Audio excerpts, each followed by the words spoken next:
I will tell a story about a new year that did not feel like a beginning. It felt like an ending. I still remember every small detail as if it happened yesterday. I remember the cold of my fingers and the way the lantern light trembled when I held it. I remember the quiet that came after the sky went dark. That year the city held a lantern release by the river. People came with families and friends. They bought paper lanterns tied with thin wire and little candles. The stalls smelled like fried food and sugar. The river shone with small lights from boats. People said it would be a peaceful way to welcome the new year. They said the lanterns would carry hopes and secrets up into the sky. I like that idea. I liked that simple thought of sending something up and watching it go. I went with a few people I knew. We bought 3 lanterns. Each lantern was pale and light and fragile. I painted a small heart on the side of mine with a black marker because my hand shook and I needed to do something. The candle inside felt warm when I cupped my hands around the base. The wind pushed soft against the paper. Every breath fogged in the air. The crowd counted down together. Voices joined like a small wave of sound. The first lanterns rose, slow and steady. Tiny faces looked up. Children squealed. People prayed, some with their heads bowed and some with their eyes closed. My lantern rose and trembled in the wind. It seemed calm and safe. I watched it climb and disappear among the streetlights. Then a strange thing happened. A lantern that rose a little earlier than mine did not float up and away. It hung in the sky and then dropped like a moth that had been hurt. It brushed the river and sank with a soft sound. A man on the bank reached toward it, but he was too late. He bent and touched the water, and his fingers came away wet and empty. The crowd laughed nervously, and someone said the lantern had been wet. The laugh sounded thin. More lanterns rose. The sky filled with pale lights. Some lanterns drifted close together and then split apart. Others moved as if they had minds. A few lamps twisted and dimmed and then went out. When the last minute came, the largest group of lanterns went up all at once. The sky was full of soft fire. I stood and watched the moving lights. A bell on the river pier tolled, and the city seemed to take a deep breath. Fireworks went off far away, and the noise felt like a different world. People hugged and smiled. I felt a small relief inside me, like the lantern had taken something heavy away.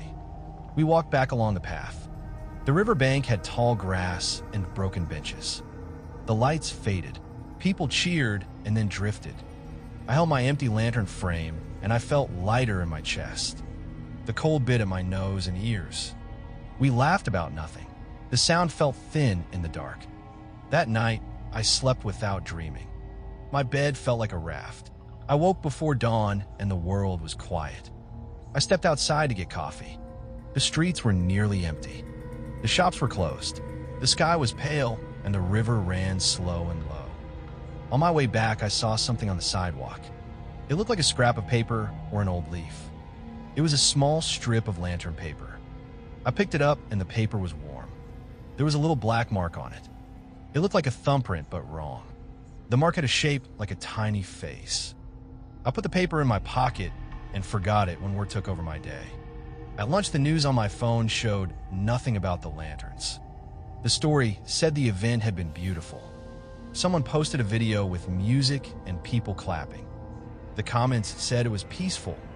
Then one small post caught my eye. It said someone had gone missing from the riverbank after the lantern release.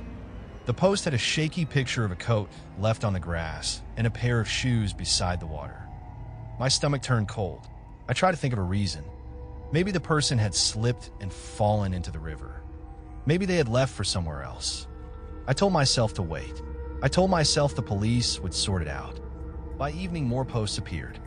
People said they had seen lights moving in the sky after midnight. Some said the lanterns had formed shapes like animals or faces.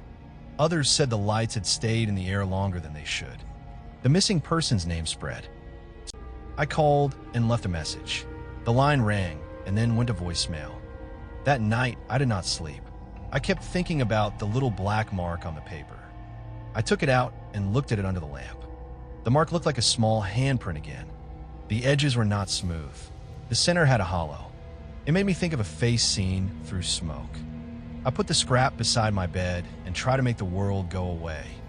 The next day, the river had more police tape. Officers walked in thin lines and spoke in low voices. A small crowd had gathered, and they looked at the water with blank eyes. Boats had been called in to search the surface. Dogs sniffed the banks. No one came out with news to tell at first. The missing person's family stood near the tape and held each other. Their faces were pale, and they did not cry. They moved like people who have stopped believing in words. Someone told me the family had launched lanterns every New Year for years. They said it was a custom to remember someone lost. I felt a chill because I had helped release a lantern that night with people who followed the same custom. The thoughts settled like dirt. That night, the news said the police had found no body. They said the person had walked away. Some people posted pictures of the river and said they had seen faint lights beneath the surface. Others said the lights had come back down and hovered over the water like a swarm. The posts had captions that repeated one phrase: "Do not look into the light." I tried not to read the captions, but my eyes kept going back to them. I kept thinking about the lanterns that had dropped into the river. I kept thinking of the wet lantern that had refused to float. The small voice inside me said the lanterns were only paper and flame. The other small voice, the one that lived at the back of my head, said something different. It said the lights could hold the shape of things that were not yet whole. On the third day, my neighbor came by. She looked at my lantern scrap and then at my face. She did not speak much. She said that her cousin had once seen a lantern come down like a rain cloud and that it had held the shape of a person inside. The cousin had watched the shape move, and then the figure had reached through the paper and touched the water. After that, the cousin had lost sleep for 3 years.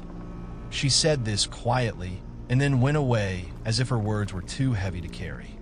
That night, I dreamed of lanterns. In the dream, the sky was full and every light had a face. The faces were not real faces. They were made of smoke and hollow eyes. One face turned toward me and smiled. Its mouth was a black hole. When I woke, I had marks on my hands. The marks were thin and dark, like a ring burned into my skin. I did not remember how they had come. Days passed, and the river stayed watched. People crossed to the other side of the park at night. Lamps stayed lit against the dark. The city tried to move on. Shops opened, and buses ran, and children went to school. But the old feeling sat in the air like a film. It held everything in a soft grasp that would not let go. My scrap of lantern paper began to collect small things. Thus stuck to it. A grain of sand from the river found its way into a fold. I kept the paper in a drawer because the small face on it made me afraid to throw it away. I kept thinking that if I burned it, maybe the fear would go. But the thought of lighting it felt wrong. It felt like answering a doorbell at night. 1 week after the lantern event, a fisherman found something tangled in his nets. It looked like a pale cloth wrapped around a small shape. The fisherman set it on the dock and stood back. The watchers at the river stared and then walked away. The news said the shape was not the missing person.